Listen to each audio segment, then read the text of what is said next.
네, 국가데이터처장입니다. 국가데이터처 업무계획을 보고드리겠습니다. 목차입니다. 먼저 동영상을 통해 국민들의 목소리를 들으시겠습니다. 국민의 삶, 데이터로 업! 안녕하세요. 국가데이터처 리포터 보통씨입니다. 국가데이터처는 상반기 동안 데이터 기반의 초석을 단단히 다져왔는데요. 하반기에는 이 성과를 바탕으로 국민의 목소리를 담아 더 큰 변화를 만들어가려 합니다. 지금 바로 국민의 목소리를 들어보겠습니다. 국가데이터처에 바란다! 우리나라는 AI 레디 데이터가 부족한 상황입니다. 다행히 고품질 데이터 선별만으로 특화형 AI 성능 향상이 가능하다고 합니다. 이러한 데이터 관리 체계가 만들어지면 부처별 AI 모델 구축에 도움이 될 것 같습니다. AI에게 통계 데이터를 물어봤을 때 기존 LLM 방식의 접근이 아닌 공식 통계 DB에 직접 접근해서 환각 없는 정확한 결과를 얻을 수 있으면 좋겠습니다. 취업활동 통계 등록부를 많이 이용하고 있습니다. 노동시장 분석하는 데 많은 도움이 되고 있는 자료고요. 앞으로도 자세하게 상세히 알려줄 수 있는 여러 데이터들을 구축해 주시면 큰 도움이 될 것 같습니다. 현재는 데이터 분석을 위해서 여러 군데의 데이터 분석 센터를 이용하고 있는데 그동안 데이터들이 모여있다면 분석하는 데 큰 도움이 될 것 같습니다. 국민이 바라는 데이터 정책과 현장의 생생한 목소리를 들어봤습니다. 그렇다면 이렇게 모인 소중한 의견들이 하반기 국가데이터처의 업무에 어떻게 녹아들게 될까요? 지금 현장에 계신 안영준 처장님을 연결해 보겠습니다. 예, 이러한 국민들의 요청을 바탕으로 국가데이터처는 국민 중심의 AI 데이터 체계 구축에 앞장서겠습니다. 훌륭한 요리의 시작이 신선하고 엄선된 식재료에 있듯이 우리가 맞이한 AI 시대의 시작 역시 좋은 데이터에 있습니다. 국가데이터처는 품질 좋은 데이터를 엄선하고 각 부처에 흩어져 있는 데이터를 안전하게 연계하여 AI 시대에 국민의 일상을 편리하게 바꿀 기반을 만들어 나가겠습니다. 먼저 고품질 AI 친화적 데이터를 구축하여 범정부 AI 활용 기반을 확립하겠습니다. 각 부처가 보유한 정책 자료를 AI가 읽을 수 있는 양질의 DB로 구축해서 모두의 AI를 지원하는 자산으로 관리할 수 있도록 지원하겠습니다. 데이터의 경쟁력이 AI 성능을 좌우합니다. AI의 효능을 최대한 발휘할 수 있도록 품질 관리 등 과학적 데이터 관리 원칙을 마련해서 확산해 나가겠습니다. 통계를 포함한 수치는 범용 AI가 직접 활용하기에 어려움이 있습니다. AI가 공식 통계 데이터에 기반해 정확하게 답변할 수 있도록 핵심 국가 통계를 대상으로 AI 친화적 메타데이터를 만들어 서비스하겠습니다. 부처 간 장벽을 허물고 흩어져 있는 데이터를 안전하게 연계 활용함으로써 국가 경쟁적 도약의 기반을 만들겠습니다. 국가데이터 기본법 제정을 조속히 완료하여 국가데이터의 연계 활용 활성화를 위한 법적 기반을 만들고 품질 관리 체계도 갖추어 나가겠습니다. 데이터를 물리적으로 한 곳에 모으지 않고도 필요할 때 안전하게 연계 활용할 수 있도록 국가데이터처가 데이터 허브 역할을 하겠습니다. 다양한 데이터 간 연계를 통해서 경제 사회적 현안을 입체적으로 진단하고 과학적이고 실효성 있는 정책 대안을 마련할 수 있도록 지원하겠습니다. 데이터가 안전하게 활용될 수 있도록 암호화된 상태에서 연산이 가능한 동요 암호 등 정보보호 신기술도 도입하겠습니다. 국가 데이터를 국민이 체감하는 서비스와 정책 성과로 연결하겠습니다. AI를 활용하여 계란과 같은 민생 품목의 가격 변동을 실시간으로 파악하고 인구 밀집도 분석을 통해 국민 안전에 기여하도록 하겠습니다. AI를 활용한 기사 팩트체크 시스템을 구축하여 잘못된 통계 인용에 신속히 대응하겠습니다. 진영 지역 균형 성장을 지원하겠습니다. 시도별 지역 투자 동향 지표를 개발하고 지역 단위에서 공공 데이터와 통신 데이터 등 민간 데이터를 결합해 지역 균형 정책을 뒷받침하겠습니다. 생활 인구도 지방 정부별 수요에 맞추어 고도화해 나가겠습니다. 국민 맞춤형 서비스를 실시하겠습니다. 이용자가 일상 언어로 질문하면 AI가 필요한 통계를 찾아서 이해하기 쉽게 설명하는 체계를 갖추겠습니다.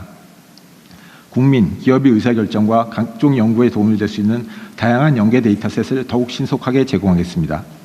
청년, 고령자 등 세대별 분석 지표 작성으로 생애 주기별 맞춤형 정책을 지원하겠습니다. 국가데이터처는 국민의 삶을 바꾸는 국가데이터 혁신에 앞장서겠습니다. 이상 보고를 마치겠습니다. 네. 제가 전에도 한번 말씀드렸는데 이게 지금 우리나라가 인공지능 선도 국가로 가자라고 하는 우리가 비전을 가지고 있지 않습니까? 네. 근데 인공지능 사회의 가장 핵심적인 뭐라고 그럴까? 원료라고 그럴까? 그 데이터 아닙니까? 그렇습니다. 네. 기술이 아무리 좋아도 데이터가 없으면 아무것도 못하죠. 근데 이 데이터 그 중에서도 특히 공공 데이터, 데이터는 우리가 세계 최고로 품질이 좋다는 거 아니에요? 그렇습니다. 근데 문제는 얼마나 잘 활용할 수 있느냐 이겠죠. 그래서 전에 말씀드린 대로 데이터처가 옛날 통계청처럼 뭐 통계나 관리하고 객관적인 팩트나 찾아보고 이런 기능이 아니고 대한민국 데이터 최고 책임자 CDO다 이렇게 생각하고 업무하셔야 됩니다. 그렇게 하겠습니다. 이게 데이터 관리를 하다 보면 주로는 뭐 보안, 개인정보 보호 뭐 이런데 너무 집중하다 보면 아무것도 못하는 상황. 이제 그걸 잘 균형을 맞춰야 되겠죠. 우리 총리께서 특별히 하실 말씀 있을 것 같은데 그건 하시고요. 그러니까 이게 아까도 업무 내용 중에 보면 팩트 체크, 기사 팩트 체크 이런 것도 할 수 있겠다는 그런 내용이 있네요. 예, AI 기반으로 할 수 있습니다. 그 지금 가짜 뉴스가 온 세상을 어지럽히고 있고 이게 공동체를 파괴할 정도로 적대적인 대결적인 문화를 만들어내지 않습니까? 근데 이것도 사실 여기 써져 있는 대로 제가 무슨 대한민국의 무슨 소총이 그 싸구려 옛날 소총인데 대통령 지원자 비싼 최신 소총 가지고 자랑하더라 뭐 이런 기사를 일면에 쓰는 그런 언론도 있더라고요.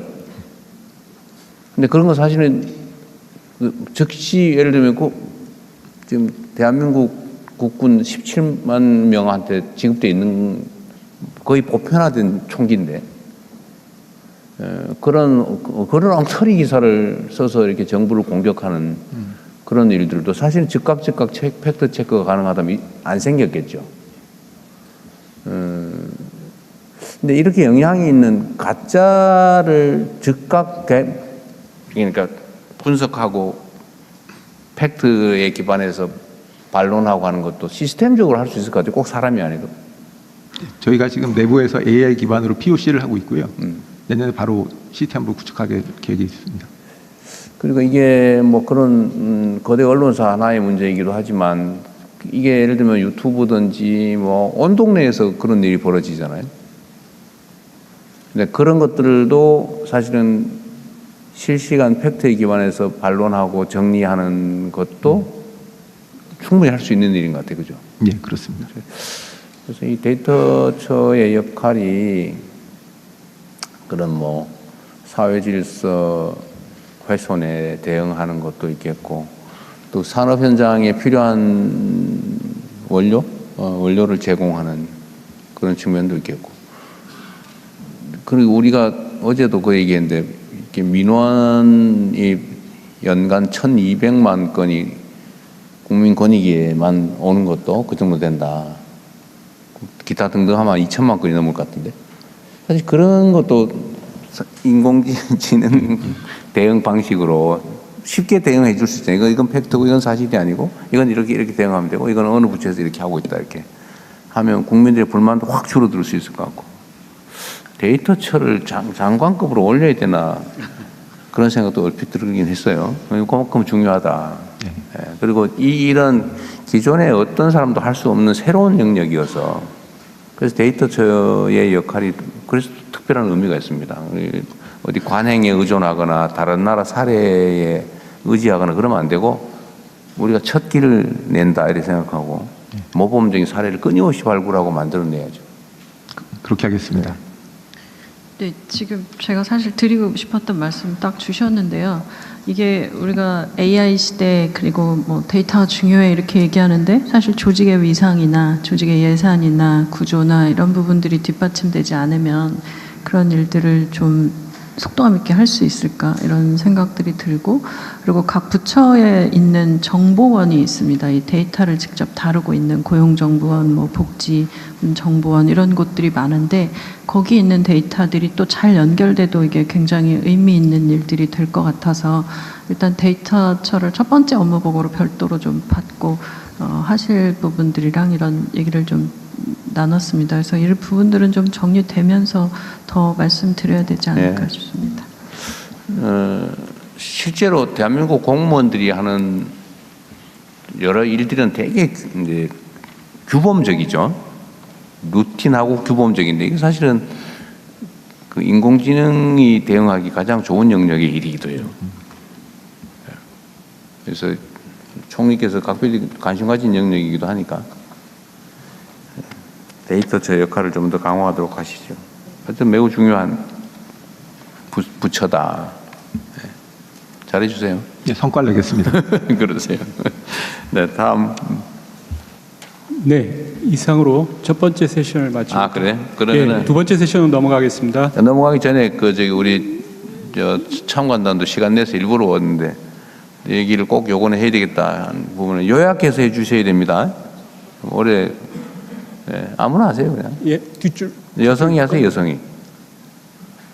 비중을 맞춰야죠. 세상의 절반은 여성인데 아까 보니까 균형이 안 맞았어 보니까. 여성 예. 앞부분 앞줄에서 앞줄에서 해주십시오. 예.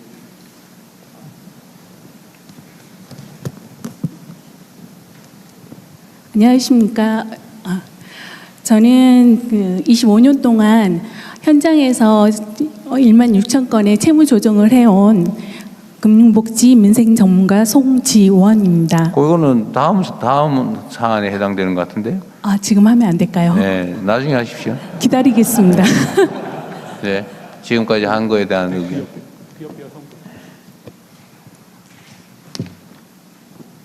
안녕하십니까. 전 청와대에 처음 온 20대 홍희경입니다. 처음 왔어요.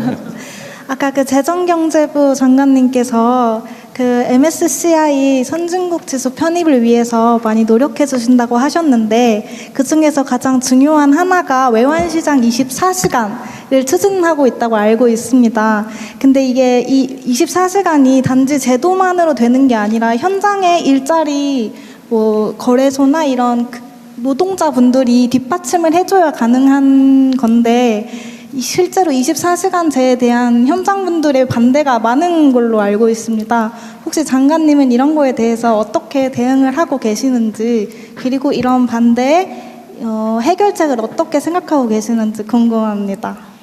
예, 좋은 질문 주셨습니다. 지금 저희들이 그 새벽 2시까지만 하다가 이제 24시간 하다 보면은 하기 싫은 분도 계실 것 같습니다. 그런데 저희들이 금융기관에 협조를 해가지고 최대한 이분들이 쉴 수 있는 쉼터까지도 좀 마련해달라. 제가 지난번에 그 하나은행 직접 현장에 가가지고 회장님께 좀 편안하게 집에 돌아가기 어려우면 주무시는 장소까지 좀 마련해달라 이렇게 요청을 드렸습니다. 그래서 저희들이 그 현장을 모니터링해서 현장에서 어려움이 없도록 인력 정원이나 또 그 근무하시는 거 야간에 또 근무를 하시니까 또 싫어하시는 것 같습니다. 야간 쪽에 근무하시는 분들은 특별하게 더 지원을 할 수 있는 방안도 협의하도록 하겠습니다. 네, 앞으로 이제 우리 대한민국이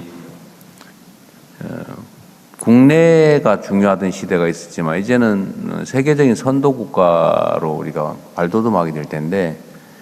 그러면 사실은 우리는 밤낮이 있지만 사실은 지구 반대편에는 한참 일하는 시간이어서 우리는 주간에만 8시간 딱 9 to 5 하겠다. 이게 불가능한 시대가 옵니다. 그러니까 거기에 대응도 해야 되고 거기에 또 설득도 해야 되고 또 충분한 보상이나 뭐 대책도 있어야 되겠죠. 근데 이게 이런 영역이 아마 요 원화 거래뿐만이 아니라 앞으로 엄청나게 많이 생길 거예요. 그리고 요즘은 또 직장에서 물리적 공간에 모여서 일하는 게 아니라 이제는 그 특정 공간이 아니라 특정 시간이 아니고 그냥 각자 알아서 각 시간에 주어진 일을 하는 방식으로 근로 형태도 다 바뀔 거라서 우리도 사실은 난 그런 문제도 우리가 좀 미리 좀 우리가 선도적으로 대응해 나가면 좋겠다는 생각이 듭니다. 버티다가 사실은 엄청난 피해를 입고 어차피 끌려가거든요. 피할 수 없다. 이 경향은 그것도 좀 현장에서 고려해 주면 좋겠다는 생각이 듭니다. 좋은 지적해 주셨어요. 혹시 계시면 한 분만 더 하고 넘어갈까요? 네, 그 뒷줄 이번에서 뒷줄에서 해주십시오. 예. 안녕하십니까. 일진제강 그 경영지원실장 김아람 상무라고 합니다. 저는 오늘 그 불공정 무역행위 그리고 그 원산지 위조에 관해서 말씀드리려고 합니다. 저 2012년에 그 저희 60만 톤 정도 그 수입산 무게목 관관이 수입됐고요. 이거에 대해서 그 국산화를 위해서 저희가 투자를 해서 이제 유일한 이제 국산 무게막 관관 생산 업체가 됐습니다. 그런데 현실적으로는 이제 저가 수입산이 유입되고 그다음에 원산지 위변조를 통해서 실제로 저희가 한 5% 정도밖에 이제 머무르고 있습니다. 이런 문제는 뭐 저희 회사뿐만 아니고 다른 이제 모든 철강 업체들이 겪는 문제이고요. 이와 관련해서 뭐 관세청 그리고 산자부 무역이 많이 노력해 주시고 계신데요. 워낙 그 위변조 문제가 교묘하게 이루어지다 보니까 좀 더 강력한 대책을 요청드리고자 합니다. 그래서 강력한 처벌과 단속이 필요하고요. 이와 관련돼서 좀 실질적인 대책을 요청드리고자 합니다. 예. 감사합니다. 혹시 저기 인터넷에 접수된 내 의견들 있으면 이 중에 특별히 의미 있는 게 있으면 좀 몇 개 뽑아볼까요?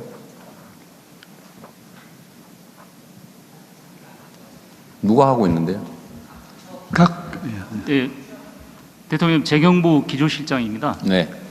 인터넷에 올라온 그 의견 두 가지를 소개해드리겠습니다. 첫 번째는 민생물과 관련. 누가 얘기했는지도 알려주세요. 아이디 의견 내셨는지. 네, 누가 의견을 냈는지도 말은 해줘야지. 나중에 준비해서 다시 하십시오. 네. 그러겠습니다. 매우 귀하게 여겨주세요. 그런 의견들을.